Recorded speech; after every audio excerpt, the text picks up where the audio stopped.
Hello मेरे प्यारे दोस्तों, कैसे हो आप सभी। उम्मीद है काफी अच्छे होंगे, अपनी पढ़ाई को काफी अच्छे से कर रहे होंगे।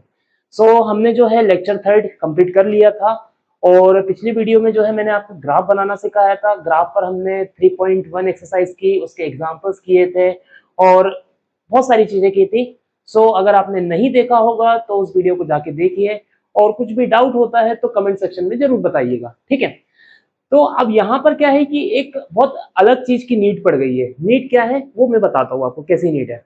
हम जब ग्राफ के क्वेश्चंस कर रहे थे और हम उसमें एक्स और वाई की वैल्यू निकाल रहे थे कुछ इस तरीके से, एक्स कोमा वाई तो 3,2 इस टाइप में कुछ वैल्यूज आ रही थी।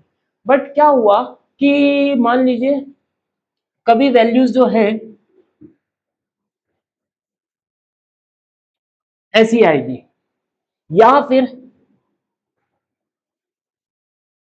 ऐसी आएगी। ये एक्स हो गया और ये आपका वाई हो गया। इस टाइम पर क्या करोगे आप? ऐसा जब समय आएगा तो आप क्या करोगे? यानी कि मेरे कहने का मतलब ये है कि जब इस टाइप की वैल्यूज आपको दिखेगी तो क्या आप ग्राफ में प्लॉट कर पाओगे? कमेंट सेक्शन में बताना हाँ या नहीं, है ना। और कुछ भी डाउट होता है तो भाई कमेंट सेक्शन में बताइए, उसमें मैं आपको डेफिनेटली आपके कमेंट्स का, आपके डाउट्स का आंसर करूंगा, ठीक है। तो यहाँ देखिए, ऐसी सिचुएशन में आप क्या करोगे, है ना। तो मेरा ये मानना है कि जो पुराने मैथमेटिशियंस थे उन्होंने क्या डेवलप किया, कुछ मैजिक। कैसा मैजिक? वो मैजिक है algebraic method for solving a pair of linear equation. अब ये कैसा मैजिक है, सुनना बात ध्यान से। इसमें क्या होता है कि दो टाइप की मेथड होती है। मेथड क्या होती है? टू टाइप्स की होती है। एक तो होती है सब्स्टिट्यूशन और एक होती है एलिमिनेशन। तो दो ही मेथड क्या होती है, दोनों ही मेथड क्या होती है, सॉल्व सॉल्व करने के लिए। किसको? एक्स और वाई को निकालने के लिए। जब हमारे पास linear equation in two variables के फॉर्म में क्या दिया हुआ है, इक्वेशन दिया हुआ है, और दो पेयर्स बने हुए हैं हमारे पास, ठीक है। एक पेयर कैसा रहता है भाई, ऐसा कुछ a1x plus b1y plus c1 is equal to 0, a2x plus b2y plus c2 is equal to 0। तो इस टाइप का कुछ क्या होता है, पेयर बनता है ना। आपने पिछले वीडियोस में देखा होगा, और हम जो है आज फोर्थ लेक्चर पर हैं, तो अगर आपने नहीं देखा तो आप जाकर देखिए, क्लियर। अब इसको सॉल्व करने के लिए क्या होता है, जब इस टाइप की कुछ वैल्यूज आती है तो सब्स्टिट्यूशन मेथड आती है और एलिमिनेशन मेथड आती है।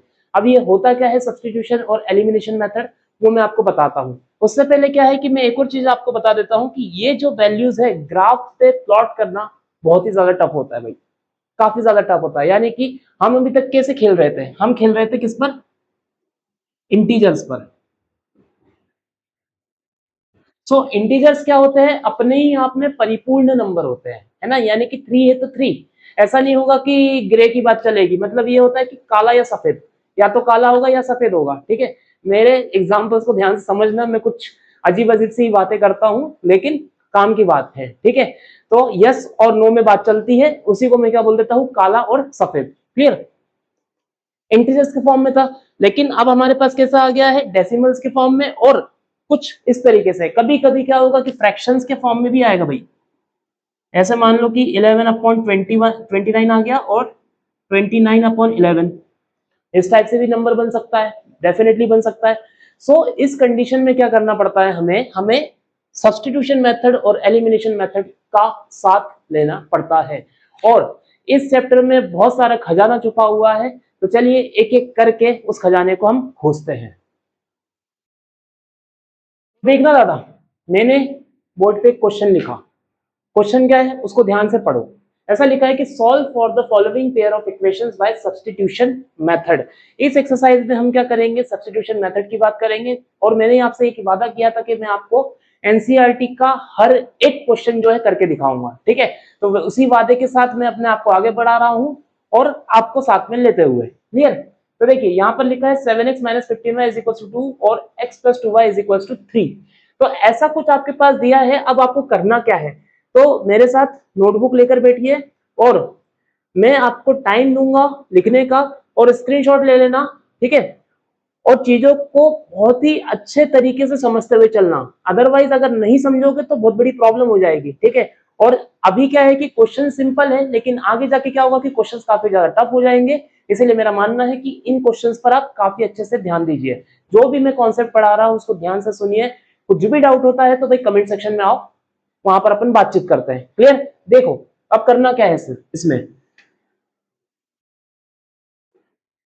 तो इसको मैं क्या मान लेता हूं, पहले इक्वेशन 1 मान लेता हूं, इसको मैं पहले दूसरा इक्वेशन 2 मान लेता हूं। मैंने क्या है ऐसा कुछ मान लिया। अब करना क्या है, देखो किसी में से कुछ निकाल के किसी दूसरे में भरना। कहना ये क्या बात कर रहे हो यार, देखो मेरा कहने का मतलब ये है, किसी में से कुछ निकाल के किसी दूसरे में भरना, तो हमारे पास क्या है कि इसकी वैल्यू आ जाएगी। अब यहाँ पर किसी में से किसी क्या है, देखो x और y क्या है, दो अपने पास वेरिएबल्स दिए हुए हैं। उसको मैं क्या करता हूं, ऐसा कुछ x is equals to 3 minus 2y, ये क्या आ गई अपनी इक्वेशन थर्ड आ गई। ऐसा किया मैंने पहले सिंपल बहुत तरीके से, सिंपल तरीके से बिल्कुल। क्या किया मैंने कि ये जो x था मेरे पास सादा सिंपल, इसको मैंने क्या कर दिया, अलग कर दिया। यानी कि अब हम y में वैल्यूज डालेंगे और x हमको मिलेगा। पहले क्या करते थे, हम x में वैल्यूज डालते थे और हमको y मिलता था, लेकिन यहाँ पर हमने क्या कर दिया, ऐसा कुछ। आप क्या कर सकते हो, y के फॉर्म में भी कर सकते हो, वो आपकी मर्जी। बस एक बार कॉन्सेप्ट को समझ लो, क्वेश्चंस प्रैक्टिस कर लो, तो फिर आपके पास उसके बाद तो आप बहुत कुछ कर सकते हो, है ना। तो देखिए ऐसा कुछ मैंने लिखा। अब मुझे क्या करना है कि ये जो थर्ड इक्वेशन की वैल्यू है, मुझे इस फर्स्ट इक्वेशन में डालनी है। क्लियर? किसकी वैल्यू, थर्ड इक्वेशन की वैल्यू फर्स्ट इक्वेशन में डालनी है। गलती से इसमें मत डाल देना, एज इट इज वही का वही आएगा, कोई मतलब ही नहीं रहेगा, ठीक है। तो मैं क्या करूंगा, थर्ड इक्वेशन की वैल्यू फर्स्ट इक्वेशन में डालता हूं। चलो देखते क्या होता है। तो भैया आपने 7x की वैल्यू यहां लिखी, 3 minus 2y minus 15y is equals to 2। इतना समझ में आया, इतना क्लियर हुआ। फिर इसका मल्टीप्लाई कर दो, 7 3 21, ये हो जाएगा 14y इज इक, ये हो जाएगा आपका minus 15y is equals to कितना भाई, 2 आ गया। डन। तो देखो माइनस 14y और माइनस 15y कितना हो जाएगा, माइनस 29y। सो आपके पास आ गया minus 29y is equals to, ये 2 यहां लिखा है, इस 21 को भी यहां भेज दो, तो माइनस का 21 हो जाएगा, ठीक है। अब 2 माइनस 21 कितना होता है, 19? नहीं भैया, 21 के आगे कौन सा साइन लगा है, माइनस का, तो उस चीज को मत भूलना, साइन का ध्यान रखना भैया, अलजेब्रा में बहुत इंपॉर्टेंट चीज होती है। अगर साइन का आपने ध्यान नहीं रखा तो बहुत बड़ी दिक्कत हो जाएगी, ठीक है। तो आंसर जो है गलत आने शुरू हो जाएंगे। क्लियर? तो 2 माइनस 21 कितना होगा भाई, आपका माइनस 19 होगा। लो दादा, मैंने माइनस 19 लिख दिया, और minus 29y is equal to minus 19 अपने पास ये आ गया। अब इसको बढ़ाओ यहाँ पे आगे, देखो तो y इज इक्वल्स टू, ये अपने पास माइनस 19 है, माइनस 19 अपॉन माइनस 29, ये माइनस से माइनस गया, ठीक है। जान दो, जाने वाले को कोई नहीं रोक सकता। तो y की वैल्यू अपने पास बहुत साफ सुथरी तरीके से आ गई, ठीक है। अब हमें क्या निकालना है, हमें क्या निकालना है, x की वैल्यू। तो हमने क्या, जो थर्ड इक्वेशन ली थी, आप क्या करो उसकी वैल्यू यहां पुटअप कर दो, ठीक है। थर्ड इक्वेशन में आप y की वैल्यू पुटअप कर दो, आपके पास x मिल जाएगा। क्लियर? तो देखो x is equals to 3 minus 2 19 upon 29, ऐसा कुछ मैंने लिखा है, बहुत सिंपल। फिर x is equals to 3 minus, ये हो जाएगा आपका 38 अपॉन कितना भैया, 29। अब 29 3 से कितना होता है, चलो मैं तरीका बताता हूँ। 33 से कितना होगा, 19। अब यहाँ पर कितना लिखा है, 29, तो हर एक 30 में से 1 1 कम कर दो। यानी कि हमने क्या किया, 30 को 3 टाइम्स मल्टीप्लाई किया, है ना, तो कितना आया, 19। अब जो 90 आया है, 90 में से 3 माइनस कर दो आप, तो कितना आ जाएगा भाई, 87। तो x is equals to 87 minus 38 upon कितना आ गया भैया, 29 आ गया। इतनी बात समझ में आ गई। अब यहां से हमें और सॉल्व करना है। देखो x इज इक्वल्स टू, ये 87 है, ये कितना है आपके पास, 38 है माइनस का, तो मैं क्या करता हूं, 17 हो जाएगा, 17 में से 8 जाएगा तो भाई कितना बचेगा आपके पास, 9 बचेगा। तो ऊपर से क्या हो गया, 1 तो 8 हट जाएगा तो 7 बचेगा, और 7 में से 3 जाएगा तो आपका कितना बचेगा, 4 upon 29। So x is equals to 49 upon 29 आया, पहली वैल्यू। और दूसरी वैल्यू अपने पास क्या मिली, y इज इक्वल टू 19/29। ठीक है, तो मैंने क्या कहा था स्टार्टिंग में आपको, मैंने ये कहा था कि अगर आप ऐसा कुछ करोगे, आपके पास ऐसी कुछ वैल्यूज आएंगी, तो अगर आपको ग्राफ में प्लॉट करने के लिए बोलेंगे तो बहुत ही ज्यादा क्या होगा, दिक्कत परेशानी का सामना आपको करना पड़ेगा। ठीक है, और मैं वो नहीं चाहता कि आप दिक्कत परेशानी का कुछ सामना करो, स्ट्रगल करो, लेकिन दिक्कत परेशानी नहीं होनी चाहिए। क्लियर? तो देखो 49/29 है और 19/29 है, अपने पास ये आंसर आ गया। तो ये फ्रैक्शन के फॉर्म में है, इसको हम ग्राफ में क्या है कि प्लॉट नहीं कर सकते। इसी वजह से क्या है कि जो बड़े बुजुर्ग थे जिनको हम मैथमेटिशियंस बोलते हैं, उन्होंने सब्स्टिट्यूशन मेथड का जन्म दिया। क्लियर? बात समझ में आई? चलो ये क्वेश्चन समझ में आया, इसका स्क्रीनशॉट ले लो। ठीक है, ले लिया होगा। आगे बढ़ते हैं अब नेक्स्ट क्वेश्चन पे। तो दादा अपने पास एक और क्वेश्चन आ गया। ठीक है, एग्जाम्पल 5 है। अब यहाँ पर इस क्वेश्चन में बोला क्या है, ध्यान से सुनना।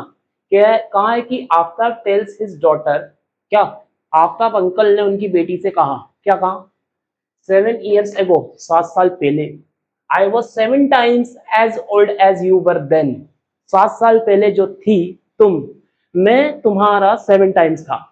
कुछ समझ में आया क्या? नहीं, मैं बताता हूँ। ठीक है, ऑल्सो 3 years from now, अब यहां से क्या 3 साल बाद, I shall be 3 times as old as you, यानी कि मैं तुमसे 3 गुना हो जाऊंगा 3 साल बाद। बेटी कंफ्यूज हो गई, कहने लगी आपका पापा ये क्या कर रहे हो मेरे साथ, ठीक है, समझ ही नहीं आ रहा मुझे। तो उन्होंने फिर किसको बुलाया, मुझे, समझाने के लिए कि बेटा आओ और हमारी बेटी को मैथ्स पढ़ाओ। ठीक है, आपका अंकल ने ऐसा कहा। फिर इजंट दिस इंटरेस्टिंग, हाँ इंटरेस्टिंग तो है, लेकिन थोड़ा सा क्या है, हमको समझना पड़ेगा, तब जाके हमें क्या है एक इंटरेस्ट डेवलप होगा। Represent this situation algebraically by method of substitution. तो ये जो पूरी एक्सरसाइज हमारी होने वाली है वो तो मेथड ऑफ सब्स्टिट्यूशन को होने वाली है। इसलिए उन्होंने क्या कहा कि आप ये बताइए। क्लियर? तो कुछ कुछ समझ में आया क्या, कुछ कुछ समझ में आया, नहीं आया? अगर आया है तो कमेंट सेक्शन में यस और नो लिख कर भेजना। चलो अपन देखते हैं इस क्वेश्चन को। भैया हमने लिखा सॉल्व, तो मैंने क्या किया, सबसे पहले उन दोनों की प्रेजेंट एज मान ली। क्या मान ली? लेट द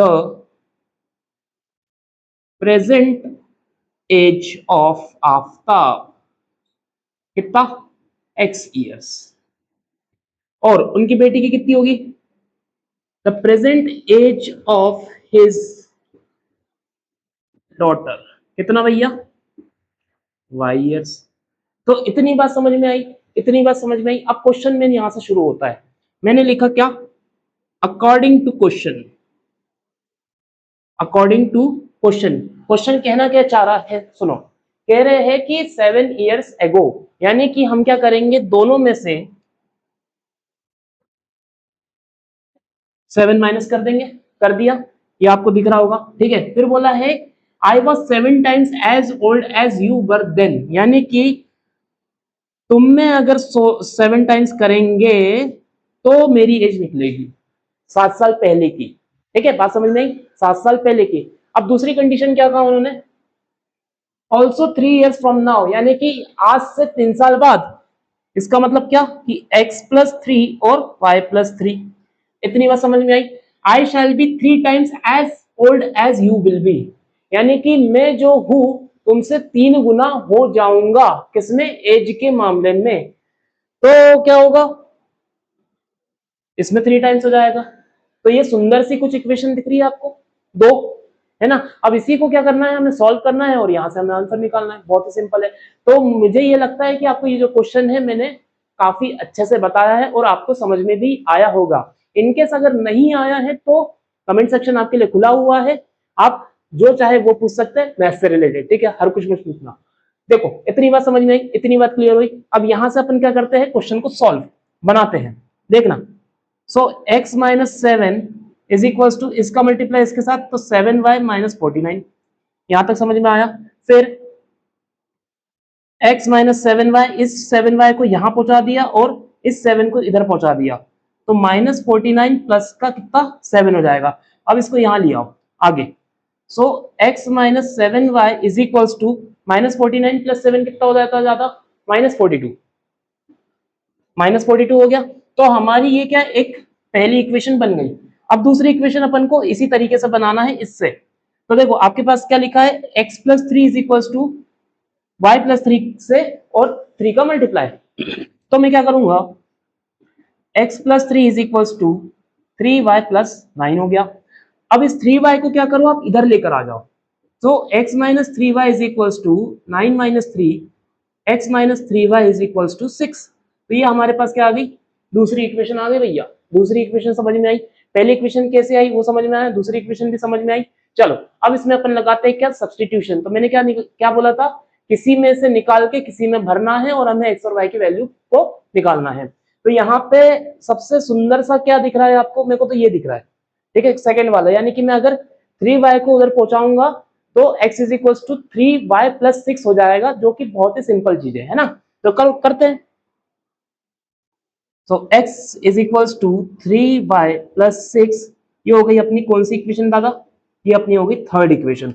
अब इस इक्वेशन को इसमें भर देंगे क्या, गलती मत करना, ठीक है। हमको क्या करना है कि ये जो थर्ड इक्वेशन आई है उसको हमें फर्स्ट में ही भरना है, ठीक है। डन, बात समझ में आई। तो इसको फिर से अपन देख लेते हैं। यहाँ पे देखो, अगर मैंने x में ये रखा तो क्या हो जाएगा आपका, 3y + 6 - 7y = -42। डन भाई डन, इतनी बात समझ में आई। अब देखो यहाँ पे ये 3y - 7y है तो -4y हो जाएगा, फिर = -42, और ये माइनस का 6 प्लस का उधर जाके माइनस का हो जाएगा, ठीक है। सो -4y = कितना हो जाएगा, ये आपका माइनस का 48। डन भैया, माइनस से माइनस कैंसिल आउट, 4y = कितना भैया, 48। सो y = 48 अपॉन कितना भैया, 4। तो 4 से 48 कटता है क्या, कटता है कितनी बार में कटता है, 12 बार में, ठीक है। मैंने पहले भी कहा है कि टेबल्स को याद कर लो ताकि आपको कोई प्रॉब्लम ना हो, ठीक है। तो अभी मुझे कुछ सोचना नहीं पड़ा सॉल्व करने के लिए, ना कहीं पेन चलाना पड़ा, ठीक है, डायरेक्टली आंसर आ गया। तो y की वैल्यू कितनी आई अपने पास भैया, y की वैल्यू कितनी आई, 12। अब y की वैल्यू 12 आई तो x में डाल दो। मैंने यही कहा था ना कि किसी में से निकाल के किसी में भरना है। तो मैं x = ऐसा कुछ लिखा है थर्ड इक्वेशन, 3y + 6। अब ये जो y आपको दिख रहा है इसमें डाल दो 12, तो क्या हो जाएगा, एक जादू होगा। लो भैया, तो 12 3 से कितना, 36, 36 + 6 कितना हो जाएगा, ये हो जाएगा आपका 42। तो भैया क्या हुआ भैया, ये 42 आया और 12 आई y की वैल्यू। तो इसका मतलब क्या हुआ, इसका मतलब ये हुआ है कि जो आफ्ताब अंकल थे ना वो 42 साल के हैं और जो उनकी बेटी है वो 12 साल की है। चेक कर लेना, अपनी कॉपी में लिख लेना, ठीक है। तो आपको समझ में चीजें आ जाएगी। डन, इतना समझ में आया। मैं आपको लिखने का टाइम दे देता हूं या फिर आप स्क्रीनशॉट ले लो फट से। गिनती गिनू क्या, 1 2 3 4 हो गया। आपके पास एक और क्वेश्चन आ गया है जो कि एग्जाम्पल 6 है। अब इस क्वेश्चन में कह क्या रहे हैं, ध्यान से सुनो, देखना सुनना ध्यान से, ठीक है। इसमें लिखा है कि in a shop the cost of 2 pencils and 3 erasers, ठीक है। 2 पेंसिल के कास्ट और 3 रबर की कास्ट, ठीक है। हम रबर कहते थे पहले, इरेजर नहीं कहते थे, ठीक है, जब हम पढ़ते थे। तो 2 पेंसिल और 3 इरेजर की कॉस्ट कितनी बताई है भैया उनने, ₹9। And the cost of 4 pencil and 6 eraser, यानी कि 4 पेंसिल और 6 इरेजर की कॉस्ट कितनी बताई उन्होंने, 18। तो यहां से अपन को निकालना है find the cost of the each pencil and each eraser. अब ये क्वेश्चन भी अच्छा है, काफी अच्छा क्वेश्चन है, इसको देखो सुनना ध्यान से, ठीक है। तो हम क्या करते हैं, सबसे पहले मान लेते हैं, ठीक है, क्योंकि हम क्या है मैथ्स के स्टूडेंट्स हैं, तो हमें मानना तो बहुत ज्यादा जरूरी है। यानी कि एक तरीके से नीड मान लो, मैथ्स पढ़ने में क्या है कि जब भी आप कुछ पढ़ोगे मैथ्स में तो आपको ये मान लो कि आपको कुछ ना कुछ मानना ही है, ठीक है। डन, चलो देखते हैं।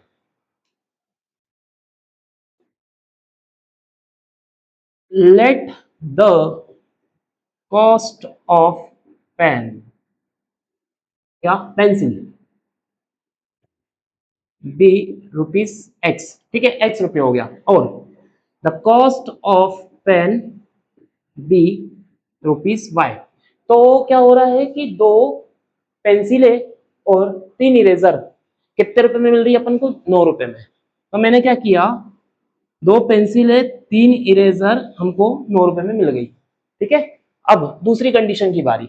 And the cost of 4 pencils, यानी कि 4 पेंसिल और 6 इरेजर अपन को कितने रुपए मिल गया भैया, 18 रुपए में। क्लियर? तो अपनी इक्वेशन बन गई, अपनी इक्वेशन बन गई। ठीक है, इसको अपन क्या कर देते हैं, नाम दे देते हैं, है ना। नामकरण करना बहुत ज्यादा जरूरी है। सो ये हमारी फर्स्ट इक्वेशन, ये हमारी सेकंड इक्वेशन। अब इसमें अपन को क्या लगाना है, सब्स्टिट्यूशन मेथड। तो देखो क्या निकालू, किस में निकालू, क्या करूं बताओ। हम करते हैं इसमें से फर्स्ट वाली को। So 2x is equal to minus का 3y प्लस 9। ठीक है, so x is equal to 9 minus 3y upon कितना भैया, 2 आ गया। इतनी बात समझ में आई। अब ये वाली जो x की वैल्यू है ना, आप इसमें पुट अप कर दो।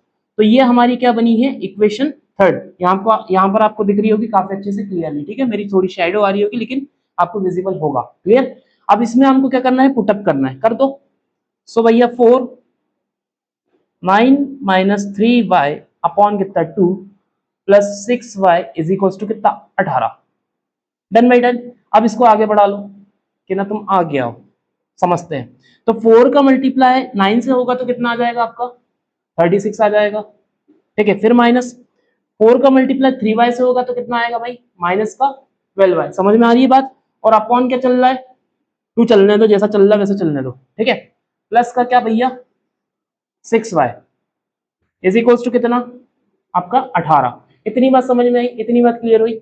अब देखो यहाँ पे मुझे एक काम करना चाहिए था कि ये जो 4 है ना, 4 से मेरे को 2 को काट देना चाहिए था। ठीक है, अभी हम अपन कॉमन ले लेते हैं।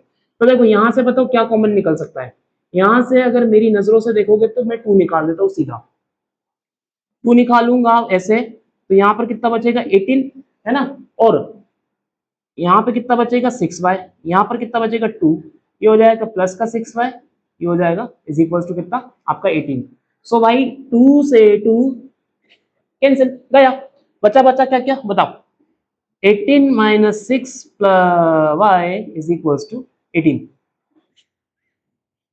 18 इज इक्वल टू 18। ये क्या कांड हो गया, ये क्या कांड हो गया। हम करने कुछ और गए थे, हम निकालने गए थे y की वैल्यू, 18 इज इक्वल टू 18 हो गया। अब बताओ क्या हुआ, हो सकता है, सोच के देखना। ठीक है, इस वीडियो में बहुत सारी चीजें हैं जो आपको टॉपिक से रिलेटेड मिलेगी और समझ आपकी बढ़ेगी। ठीक है, तो सोच पा रहे हो क्या कुछ इस चीज पे कि 18 इज इक्वल टू 18 क्यों आया है यहाँ पर, ऐसा क्या हुआ है इसके साथ, इस बेचारी इक्वेशन के साथ कि 18 इज इक्वल टू 18 हो गया, LHS is equal to RHS हो गया। हम निकालने गए थे y, लेकिन y तो गायब ही हो गया। अब क्या, अब क्या बताओ। पिछले वीडियो में, पिछले लेक्चर्स में मैंने आपको कुछ सिखाया था, मैंने आपको कुछ सिखाया था क्या बताओ, बहुत सारी चीजें सिखाई थी। उसमें से मैंने एक चीज ये सिखाई थी क्या, कि हमारे पास अगर a1x plus b1y plus c1 is equal to 0 है, a2x plus b2y plus c2 बराबर 0 है, ऐसा कुछ दिया है। तो अगर मैं इनफाइनाइटली मेनी सॉल्यूशन वाली कंडीशन लूं तो क्या होता है, तो भैया a1 upon a2 is equals to b1 upon b2 is equals to c1 upon c2। ऐसा कुछ आ गया क्या आपके पास, ऐसा था। अब ये जो अपनी दो इक्वेशंस है ना बहुत सुंदर सी, इनको कहना तुम कोने में आओ।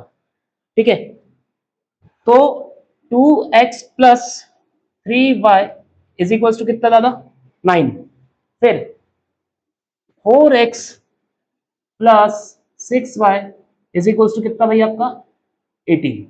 अब इसके जो कोएफिशिएंट्स है ना, उनके कोएफिशिएंट्स को इस तरीके से कुछ जमाओ। तो हाँ, मैं आपको कुछ एक बहुत इंपॉर्टेंट कॉन्सेप्ट बता रहा था।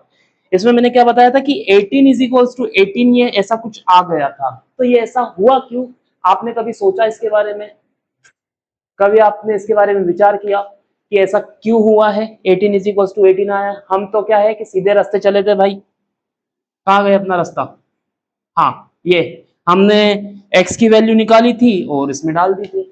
लेकिन हमारे साथ ऐसा क्यों हुआ, चलो उसका कारण अपन क्या करते हैं यहाँ जानते हैं।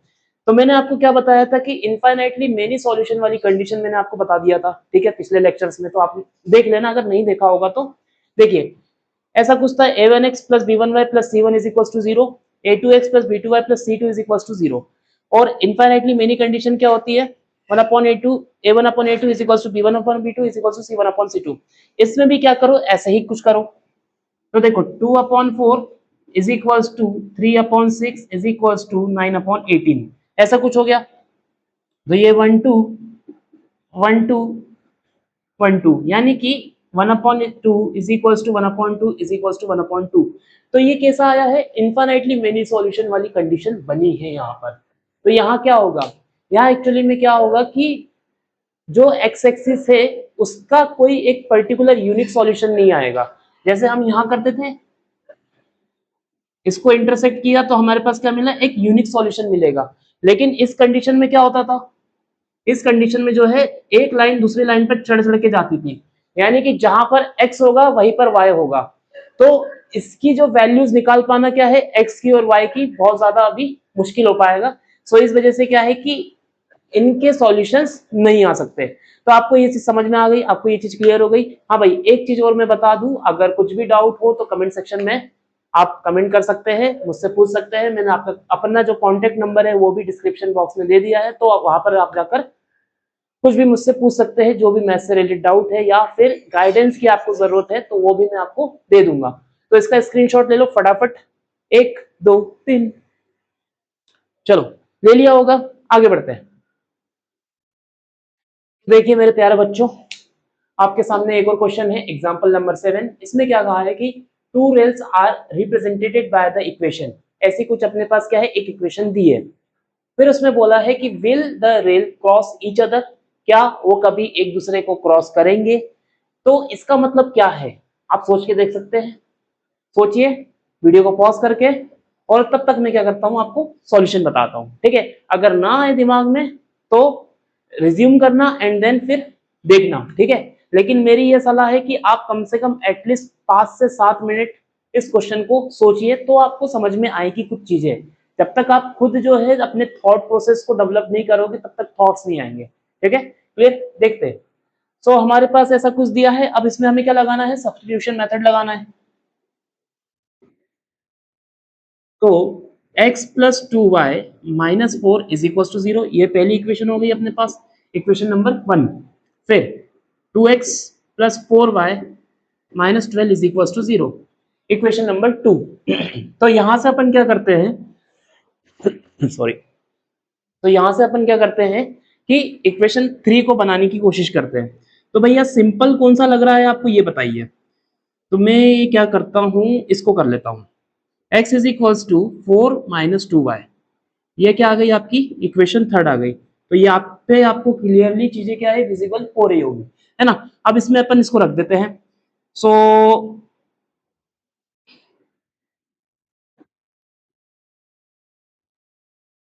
ऐसा कुछ हो गया। जब मैंने क्या किया कि x की वैल्यू इसमें यहां पर रख दी, तो ऐसा कुछ हमारे पास एक्सप्रेशन बना।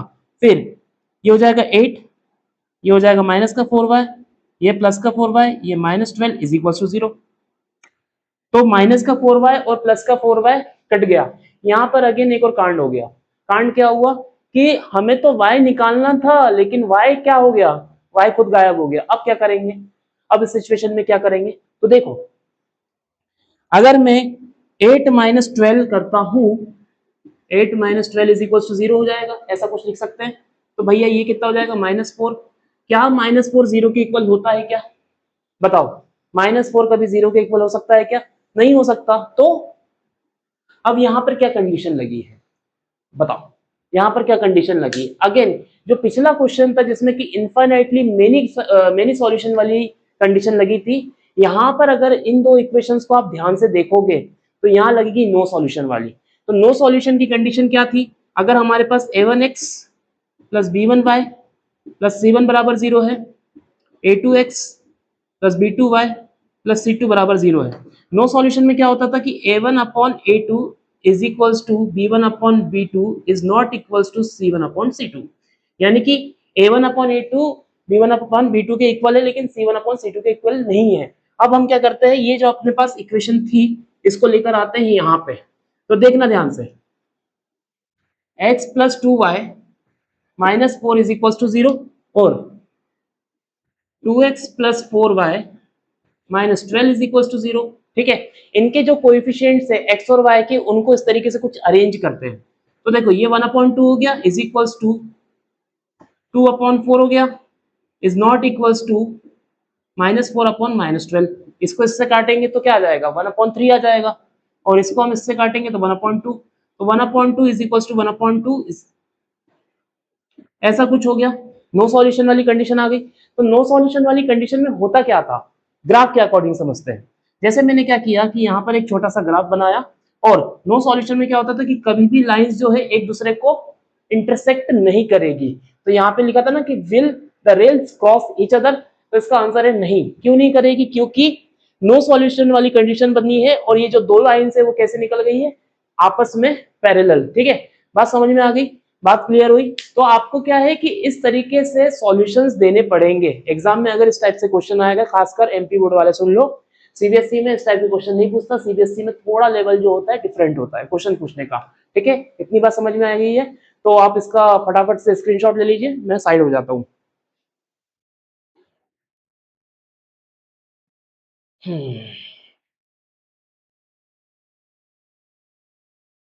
भाई हमने जो है एग्जाम्पल्स के क्वेश्चन कर लिए हैं, हमने लगभग कुछ 4 क्वेश्चंस किए हैं और कुछ कॉन्सेप्ट को समझा।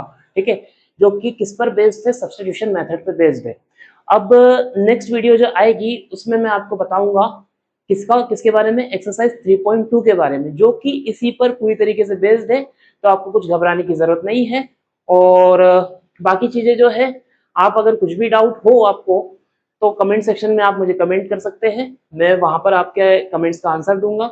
आपको पढ़ाई से रिलेटेड जो भी डाउट है तो आप मुझसे पूछ सकते हैं। मैंने अपना कॉन्टैक्ट नंबर जो है वो भी डिस्क्रिप्शन बॉक्स में दे दिया है, तो वहां से आप जाकर मुझसे कॉन्टैक्ट कर सकते हैं। ठीक है, तब तक के लिए thank you, bye bye, take care, bye bye.